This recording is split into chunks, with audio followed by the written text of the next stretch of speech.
And he joins me now. You might recognize him from all the several plays that have been popular here in the Texas area as well as United States, from the Greater Tuna series, from Blood and Holly, his most recent show, of course.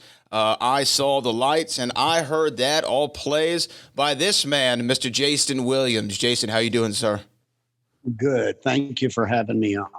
Well, I'm I just really, I'm just so excited to talk to you. Again, we were speaking before we started, and I've just been a fan my entire life of your work as well as Mr. Joe Sears and all the work that y'all have done over the years, especially with the Greater Tuna series. I wanted to start, though. I know you just came off of Blood and Holly, which yeah. debuted here in the Houston area, I think in November of last year, of 2021. How did those shows go for you? It was wonderful. The thing. It's been so sad the last couple of years, and not and for those of us who make our living and get our joy from performing for people, it's been really hard. It's not hearing the audience. That's been the hardest part of all of this for me. And so that was a great feeling, even though we had the second COVID rush right in the middle of it. But to make people laugh at a time like this, that's a seriously good feeling, and I'm grateful to be able to do it. And that show is crazy as anything. I'll be doing it again next Christmas. But a few years ago, you know how people send out these Christmas letters, 5 pages of stuff that you don't need to know. So I sent out a fake one from a redneck mother talking about a GoFundMe campaign to get mama some new teeth and all of this stuff. And I sent it out to different people I knew, but with a fake return address, and waited to hear if any of them would contact me, and only one did. Finally, I'd call people. They said, "Did you write that, Micah?" So that kind of started the show, because it's a call. It's the Christmas letter, and she's just getting everything, together, and it deals with every possible, she talks about her husband, Carl, who was having a rough time for the last couple of years after their only son, Carl Jr., became their fifth daughter, Carlene. so, so just the things that drive people crazy. That's all, find out what'll make people crazy, put it on stage. Well, yeah, it seems to be kind of what you've been able to do over the years is especially, what's great about your work, and especially when you go to the Tuna plays, is if you're from Texas, you can appreciate it, I think, on a different level, but Absolutely. Anywhere you can appreciate the plays, because even if you don't have a Southern relative, you have an Aunt Pearl. Oh, You God. have an Aunt Bertha. Oh, You know of Vera Carp. oh, oh my God. Well, in my family, my mother was Vera Carp, and my older brother was Yosemite Sam. Now put them together at the breakfast table and see how that affects your peace of mind. And I'm not making that up. My brother was 5'2", little tiny cowboy, tough as a boot. He told me a story. He grew up in far West Texas in the 1950s, and he played football. And I said, "How did you play football?" And he said, "I was our secret weapon." He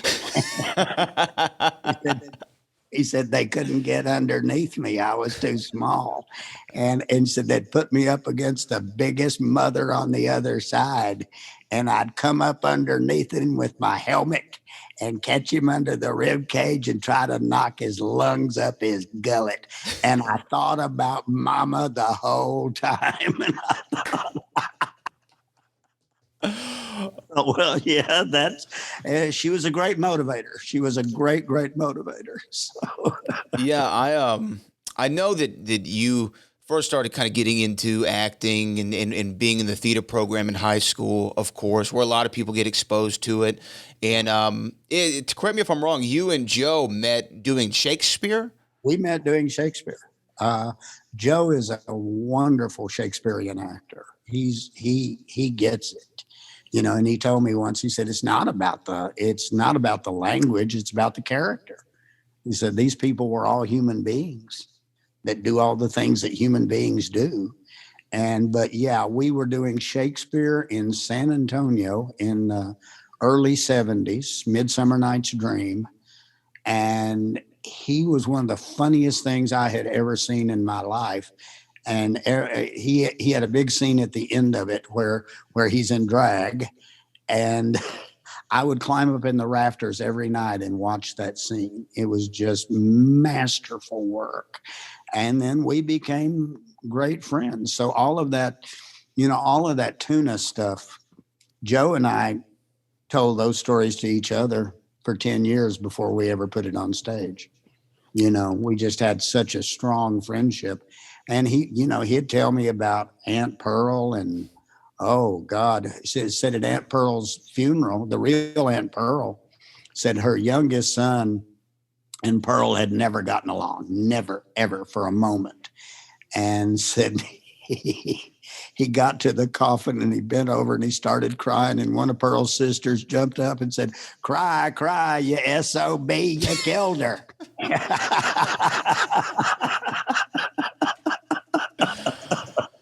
So there you go. There you have it. So it comes out of y'all telling these stories. Tuna comes out of telling stories about family. And then when did y'all have that idea of, hey, you know what? These characters are so dynamic, we could make something out of this? It just came to us. We both ended up in Austin working for a theater there, and the theater didn't last. But we just said, I said, it's time to put this on stage.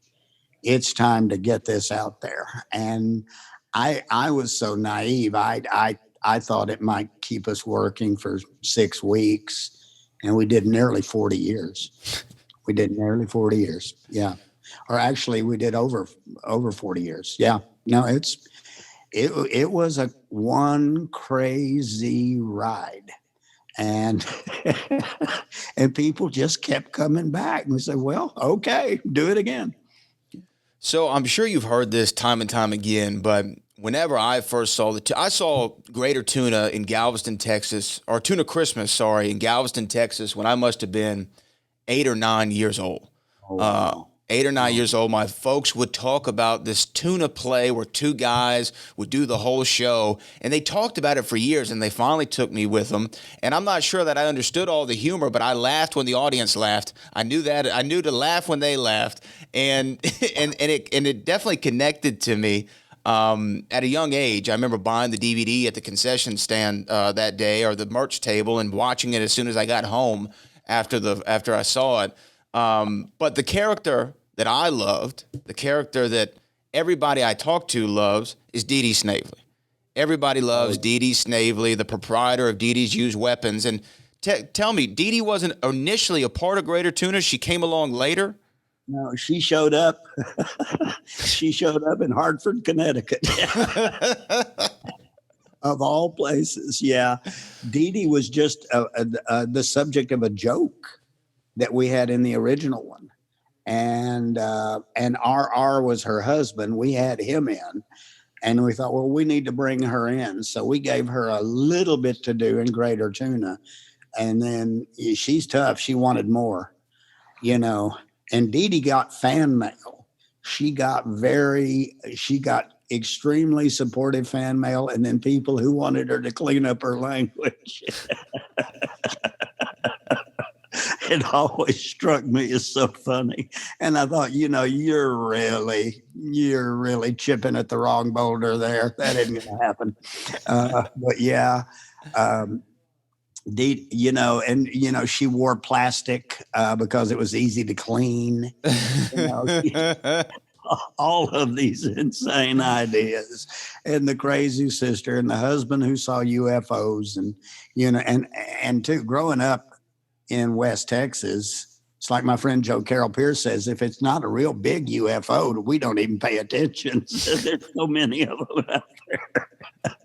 So, and that became subject matter for another play, and I'm going to it came about during the lockdown, but I'm going to get it on stage. It's called I Saw the Lights, and it's 8 different people in Lubbock who saw the UFOs that appeared there in 1951.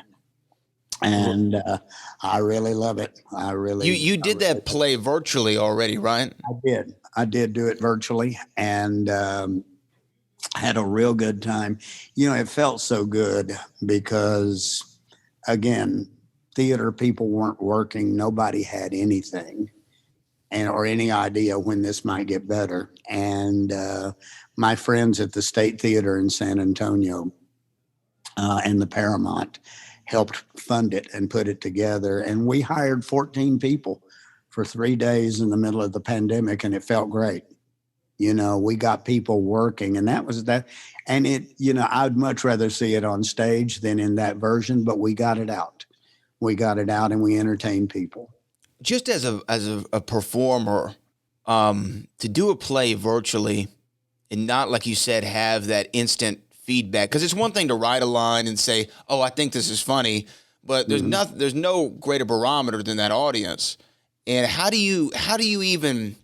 I mean, because even in any live play, I'm sure you've never done Greater Tuna the same exact way twice, right? I mean, you hold this laugh a little bit longer, change this line, change your inflection here based on that audience feedback. Yeah. How was it doing it without the audience? It took an adjustment for me. It took a mental adjustment because we had all the people out there filming and working on it, but they couldn't laugh. They were restricted from laughing, and because it would end up on the tape. And, if you've only got 14 people, it's a laugh track isn't something you want. But I would see people shaking. I would see people bent over and shaking, and I thought, okay, trying not to laugh. And that got me through it. But it was a very different thing. It's a very, very different thing. And live performing is really what I love the most. I really do. I've seen, we had a guy come up to us one time, or he came up to me on the street in Austin and introduced himself. And he said, "My mother died at your show last Saturday night." And I said, "Oh my God. Oh my God. I'm so sorry." He said, No, said she loved it. She loved your show. She loved going. She laughed all night. She went out in the lobby and had a heart attack and dropped dead. And said that's just the way she would have wanted to go. And I thought, well, at first I thought, was it something we did? But I was so honored by that, and that he was so kind about it. He said that's how she wanted to go. And I've seen people, it's interesting when you're doing live theater. Friday night, one would think Friday night would be the easiest night of the week, and in many ways it's the toughest because people have gotten off work. They just got the kids to the babysitter. They had a fight in the car. They had to eat in a hurry.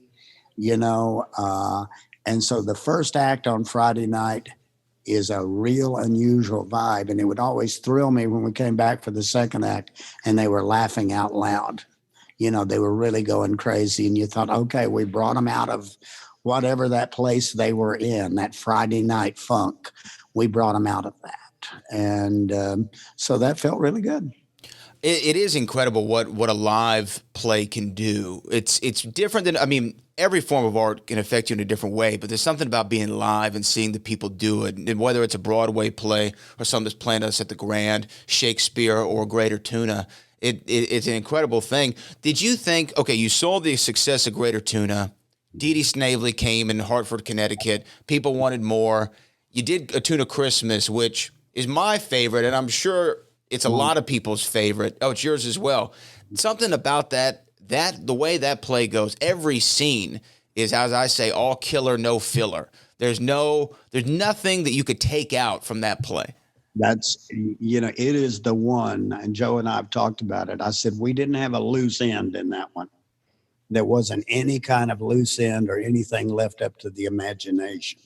every storyline tied up, and when we first did it, we opened in San Francisco like a week after the big earthquake there in 1990. And so the audience was kind of skittish.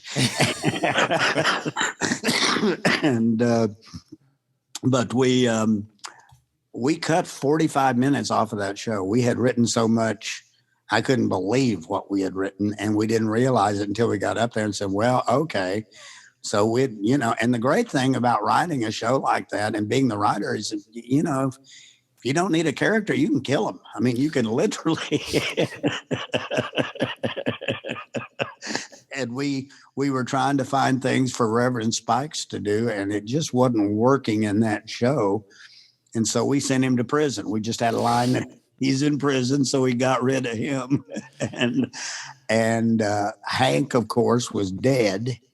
Because that was Bertha's ex-husband, or he died at the end of it. He dropped dead in a plate of chicken wings when he saw her dance.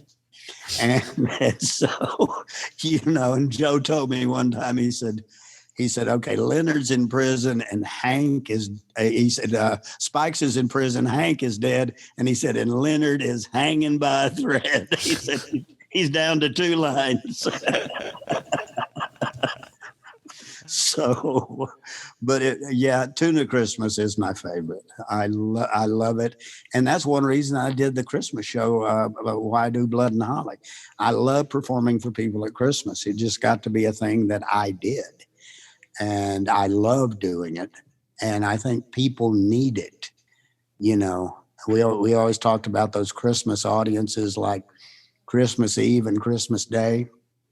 And that quite often you got families out there. You have no choice about family. You can pick your friends, but family, that's just who they are. And I told Joe, I said, you know what? People can come on Christmas Eve, sit there with all of their relatives that they don't really like, and not have to talk to them for 2.5 hours. I said, they can laugh and carry on. And so I think we played a part there. You definitely did. It became a tradition for all family. It's a tradition for my family now. We sit and we watch it on DVD every Christmas. We have to sit and watch a Tuna Christmas. You and Joe have performed, like you said, Tuna for 4 decades.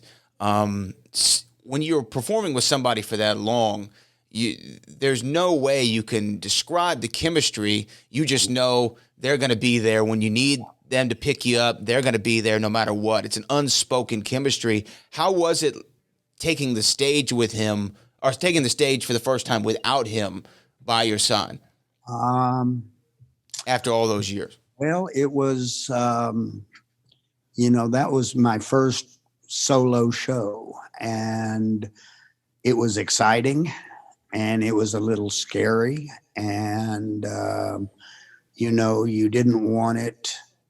You wondered how it was going to affect our relationship, that if Joe would react well to it. And we had done other stuff with other people. We'd done different shows and ensemble casts and things like that. But it was very reassuring. It was good. It was good to have something of your own. It was just good to have something of your own, and to get to tell your own story. And another thing with my solo work, a lot of it, sometimes you create stuff, but primarily it's autobiographical, and my family's nuts. They they are the gift that keeps on giving. They really are. They really are. When my brother passed away a few years ago, he was in hospice up in Canada, and that was Yosemite Sam. Mm-hmm. And way up in Canada, like 600 miles north of the border. And we were waiting every day to hear that he was gone or going. And my niece called me, and I thought, this is it, he's gone. So I said, is he gone? She said, no, it's complicated. She said, she said there are forest fires coming at the town from 3 directions. So they put him in an ambulance with his hospice nurse, and they're going 300 miles north to Prince Rupert, where he'll be safe. And I said, why should it surprise us that on his last day of life, Corky Williams is heading toward the North Pole with a fire licking at his butt? And she said, I've already thought it. She said, I already thought it. So, yeah. Yeah, they're definitely, families can be the gift that keeps on giving. And I know what you're saying by having something that's your own, that you've created, and you're able to completely manipulate it in your vision as opposed to a shared vision, which can come with its own challenges. I do remember seeing a play that you all did. There was an ensemble cast. It was called I Heard That. Yep. I believe, yes. And I wanted to ask you, because the opening scene of I Heard That is so brilliant. I mean, it is incredible. For people who've never seen the play, it's a married couple, and I believe it was at night, or y'all are getting ready to go to bed, or just waking up. Yeah, getting ready to go to bed. Yeah. And there's not a word of dialogue. Not a word of dialogue. It's all stuff that they hear, and they are not a happy couple. They are not a happy couple by any stretch of the imagination. She's real big, he's real small, you know, and you discover everything about them and their relationship without them saying a word, you know, by what they listen to on television, by, there's this beautiful little bluebird outside singing and all, and she screams at it. How many times, though, did y'all have to, fine tune that scene? Because to get the laughs, because I remember being there, I think it was opening night in Galveston, and I remember the laughs were roarous at that scene. Yep. How many times did you have to say, okay, what if we add this in? We should take that out, you know? We had done a version of that before. And so part of that had been set earlier. And the sad thing about that period was that Joe was getting very sick, and we were all in denial about it, you know, and he was getting very, very ill. And so he was getting more and more limited in what he could do. And he was under doctor's care, and we couldn't, and the show was very controversial. Some people loved it. Some people hated it. You know, there are some people that only want us to do Tuna. That's all, you know, and they don't want you to, you know, to grow. I always think of the actress Mary Pickford back in the 1920s, silent film actress. She couldn't cut her braids until she was 30 years old, you know. The public wouldn't let her cut those braids. So, but we got through that, and it was a long, slow process for Joe to get better, but he did. Yeah. I talked to Joe. He's up in Oklahoma, and just living the life. And we talk several times a week and just laugh so hard. And that's how that whole relationship started, was with 2 people laughing. And that's where it is now. Joe doesn't perform anymore, but there's a lot of occasion where we got 2 people laughing and just entertaining each other to the nth degree, you know. And he told me he was doing this, directing this thing in Bartlesville, Oklahoma, and they were using locals, and it was kind of a hillbilly heaven thing, and all of these people impersonating this one and that one. And he said, we had this kid came up and he did an Elvis impersonation, and he was good. He said he was real good. And he was so happy with his performance that he took off. He took off in the costume to go get drunk And he said, the next day I pulled up, Joe is a docent at a museum there. He said, I pulled up into the parking lot at the museum and Elvis's wig was in the parking lot. So you can't make that up.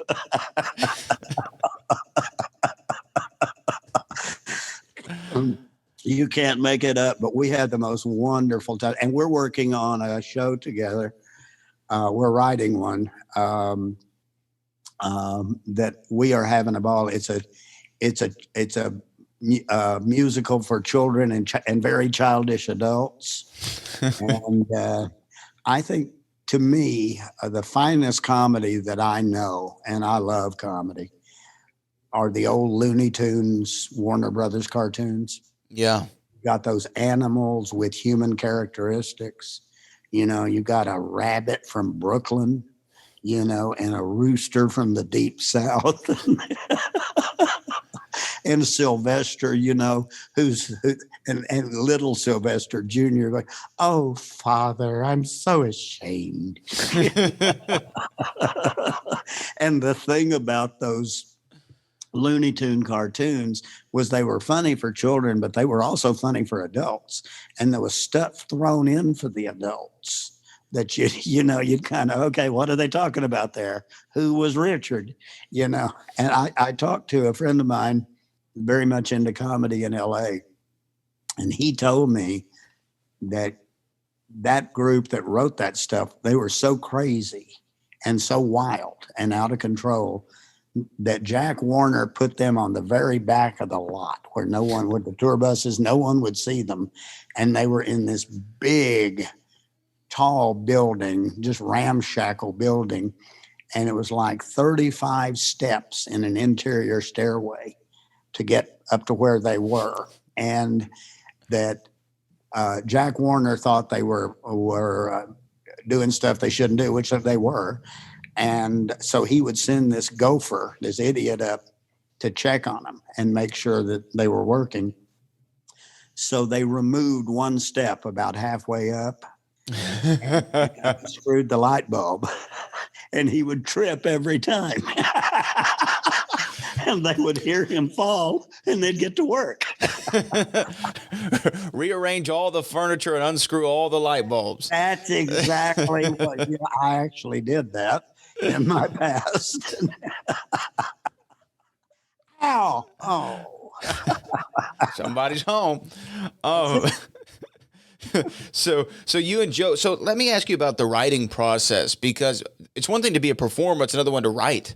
You said a lot of the Tuna plays came out of conversations and things of that nature. Did you find it hard to write the dialogue and set up the scenes? Sometimes, one thing we learned over time was that, good writing involves throwing a lot of stuff away. Where have you made your point? Are you doing that joke the third time?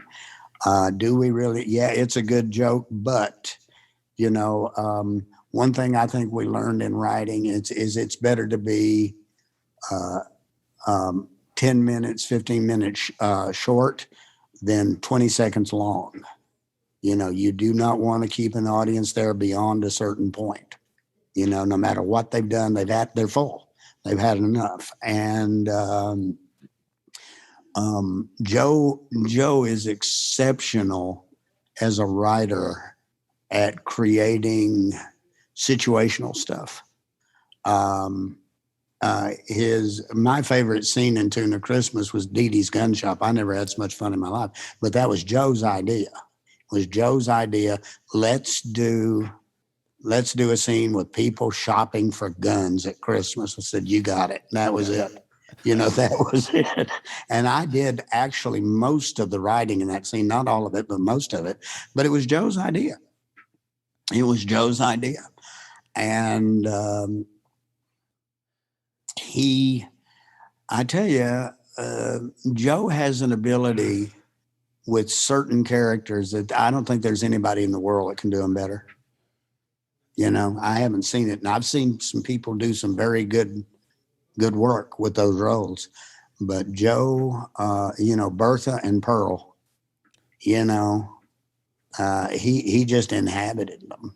You know, he had it down, and you couldn't not love them. Oh And yeah. and it was fun to write for them. You know, it was fun for me. You know, the more you got to know Pearl, it was fun for me, you know, to say, why don't we try this with her? What about this line? What about, um, all of that? And Pearl, gosh, we had some of the craziest times and the most fun were when we were doing PR. And it got to be a thing for us to do PR in character. And so we were in Washington, D.C., and opening at Christmas. I think it was Thanksgiving week. And there was a local celebrity there, newscaster, that wanted to do a series with us with Bertha and Vera shopping for Thanksgiving turkeys. And we said, okay. And so they got us in a limo. We're all, you know, in Vera and Pearl drag. And they found this Safeway that was closest to us because we were rehearsing downtown that was in a really rough neighborhood. I mean, a really rough neighborhood. And we pull up, and Arch Campbell is there with the cameras. We pull up and the cops are there, and they got three guys in handcuffs. And we pull right into the picture, jump out of the car, and Aunt Pearl said, "That's the one who stole my Harley."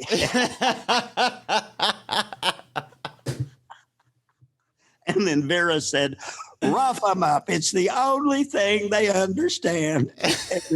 And totally politically incorrect stuff. Right. What they would have said. And then we went into the grocery store, and we got in the meat department, and we were testing the turkeys for freshness, where you just slap the hell out of a raw turkey. And we're going through the store slapping all the turkeys, and women are crying. They got tears going down their face. So you just, you see an opportunity, you have to take it. Yeah, and once you understand the character on that level, you can write as much as you want to, you can improv as much as you want to, and it just comes naturally. Yes. One of the things that I realized, well, going back to the Tuna place for just a second, why they had such an impact on me is I found myself quoting them just in everyday life. Like someone would say something odd, and I'd say, "Well, some people are just funny that way," and or things like that. I know a thing or two. I've been to Waco. Like, I say these things on a daily basis, and you forget where they come from sometimes. Have you heard that from people, or are there any things that people come up and say, "Hey, I say this all the time to my kids or to my aunt"? When we did the HBO version, and we had the waitresses in that one and all, and it had just come out, and I was sitting at the bar in a diner in Atlanta having breakfast, and this waiter came over, and he said, "If you move one over, you'll be under the blower." And I said, okay.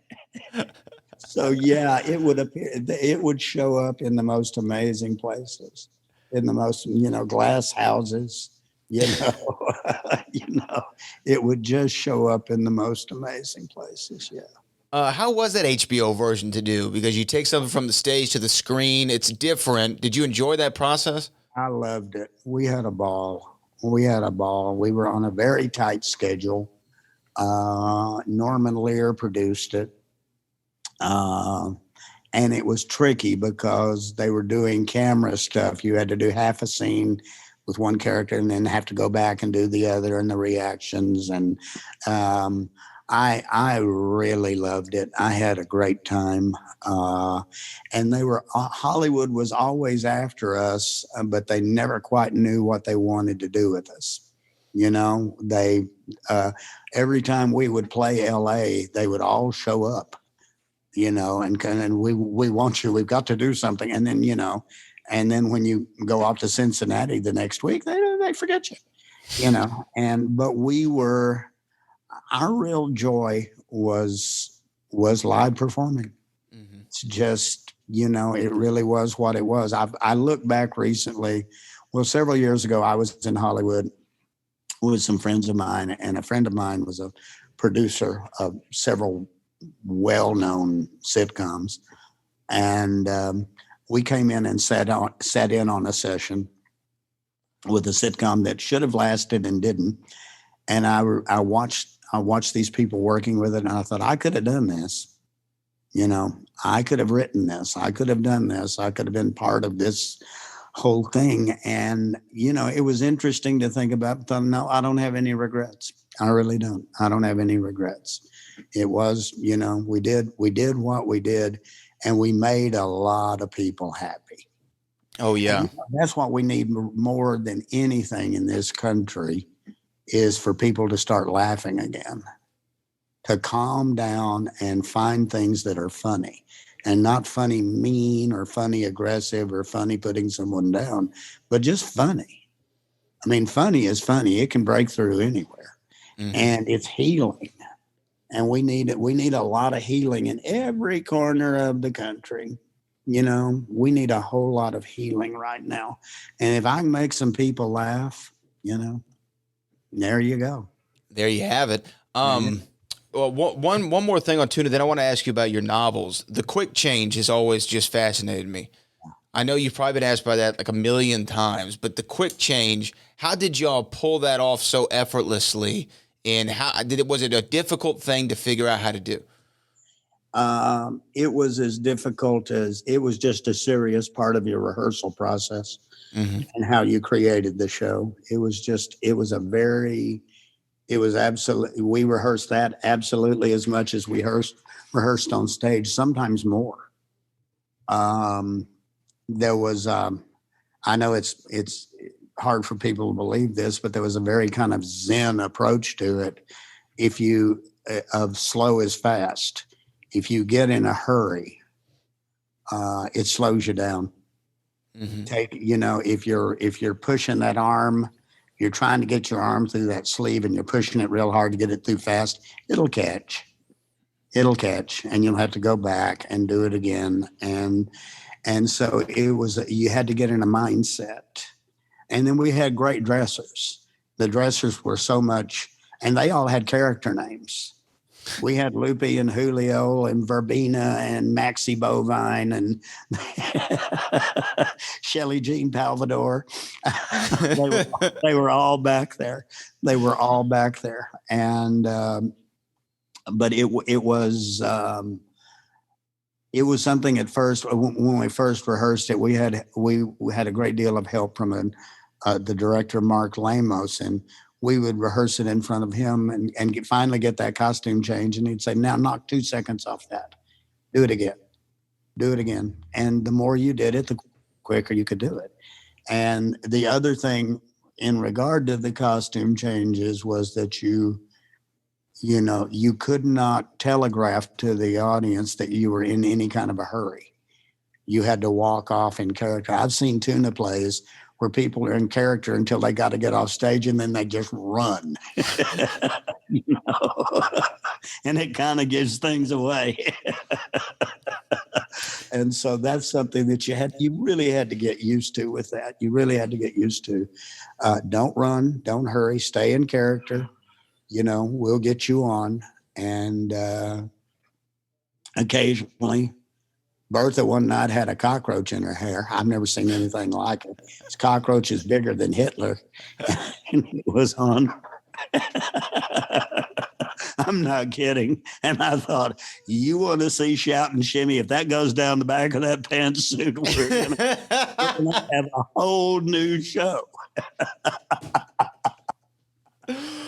Oh, good Lord. It off her head. I did. What are you doing? Oh, the joys of playing South Carolina. There you go. well, I want to talk about your novels. I hear that you're writing novels now. I think you just finished writing one of them, right? I finished one, and I'm talking to some publishers next week, and I hope it will. I think we're going to get it published here in Texas. Um, there's a lot in the business of publishing. There are phases and changes and all of that, and being a 70-year-old white man from Texas does not necessarily get you listened to right at the moment. We're paying for the sins of our past.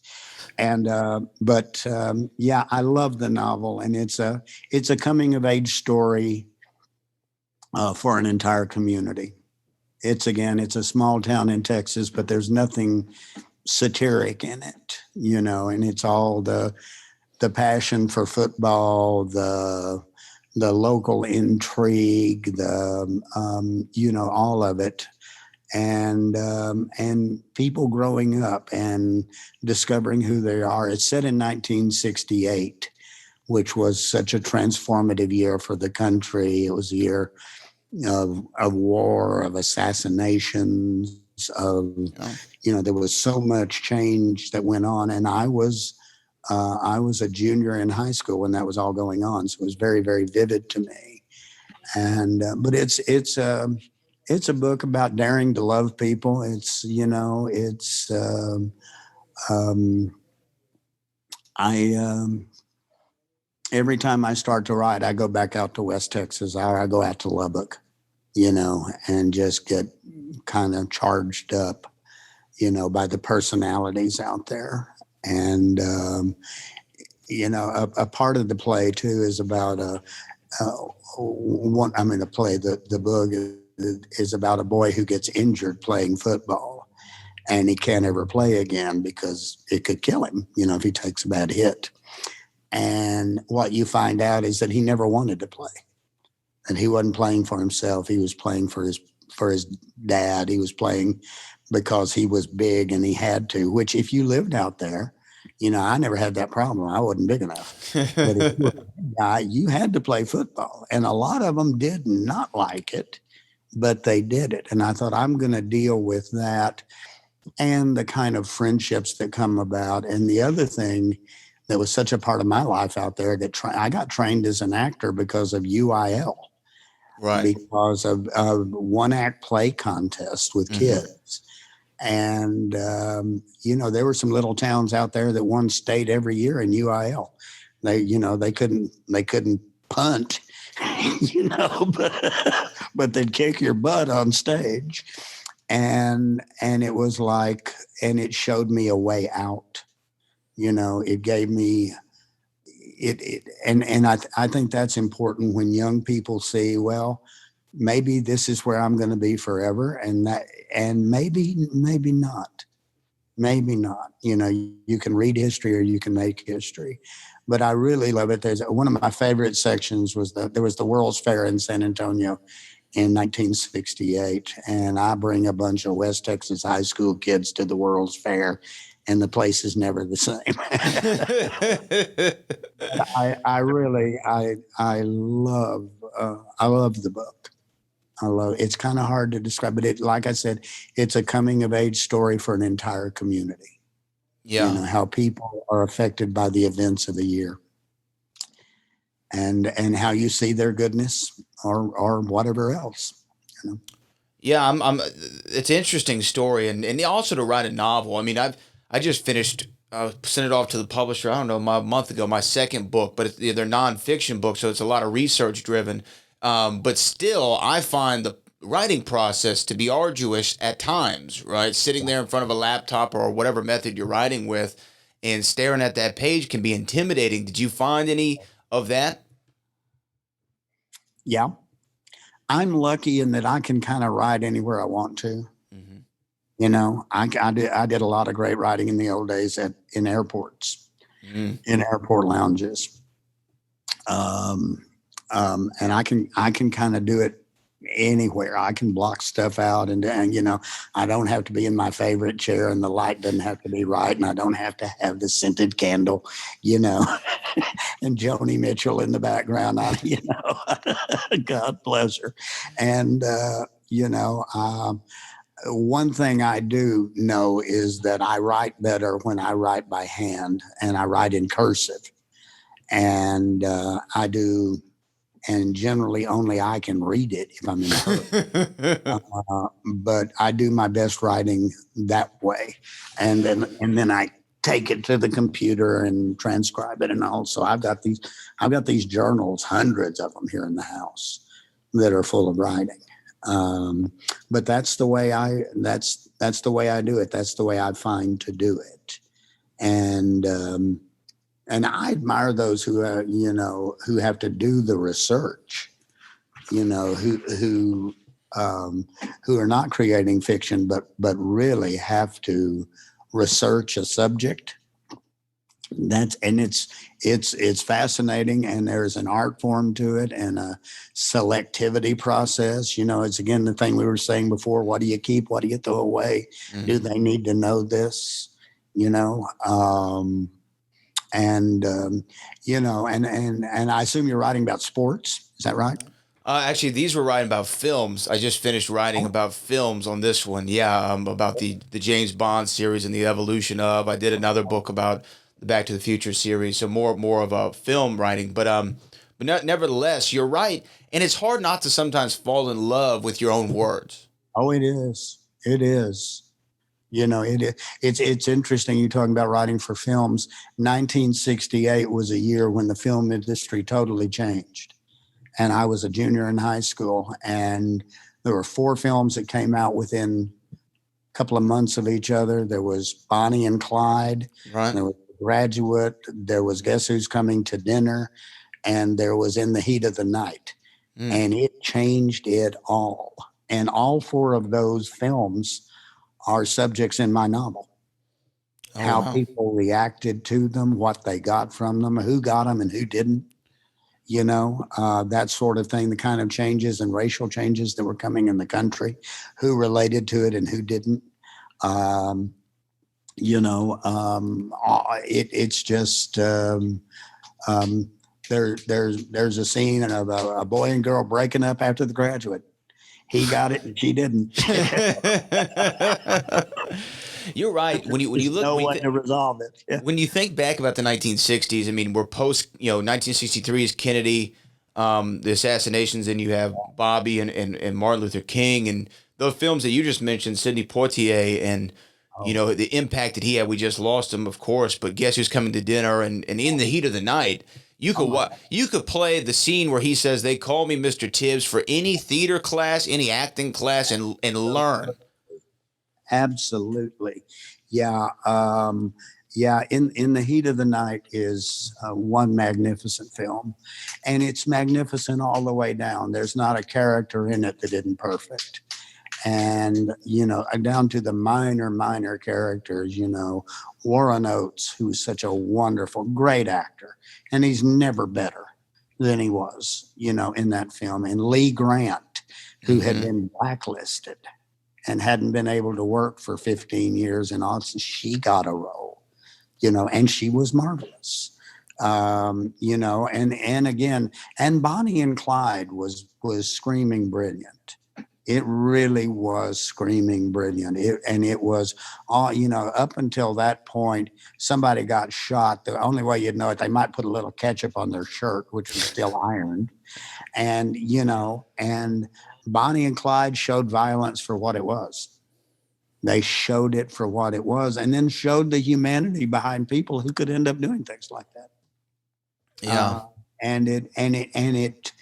I know for me, that film, watching it, you realize that these are supposed to be the villains, and yet you're rooting for them. And that the cops that are after them and the Rangers and all of that look like your relatives, but you're not on their side. Mm-hmm. It made you look at certain types in a different way. And it was just screaming brilliant. Just, and that wonderful scene in Bonnie and Clyde where they pick up Gene Fowler, not Gene Fowler, Gene Wilder, Mm-hmm. the mortician, Yes. where they steal his car. And then he and the girlfriend chase him down and they kidnap them. And then they all go out for hamburgers. And then they find out he's a mortician and they throw them out. It was so wonderful. Was so wonderful. Incredible. I'm looking forward to reading the novels. Looking forward to seeing I Saw the Lights, because we could talk about UFOs for another hour, but I won't go down that rabbit hole with you. But have you, I mean, you have to have a deep appreciation for everything that happened there to write that play, right? I mean, have you ever seen a UFO? I mean, have you? Yeah. Yeah. You do out there. Mm-hmm. They're out there. I believe it. They have to be.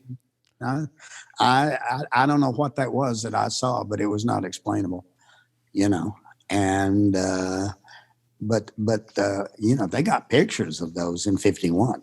Mm-hmm.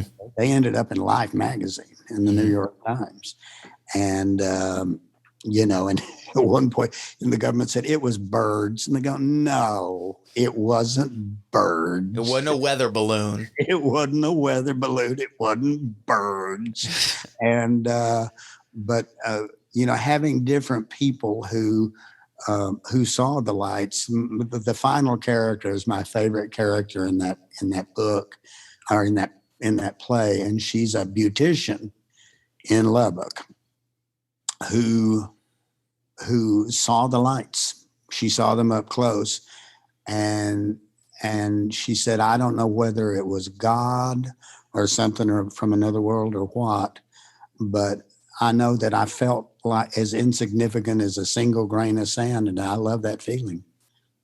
And she said, and the other thing was, after I saw the lights, I couldn't be mean anymore. And that really upset everybody at the beauty shop.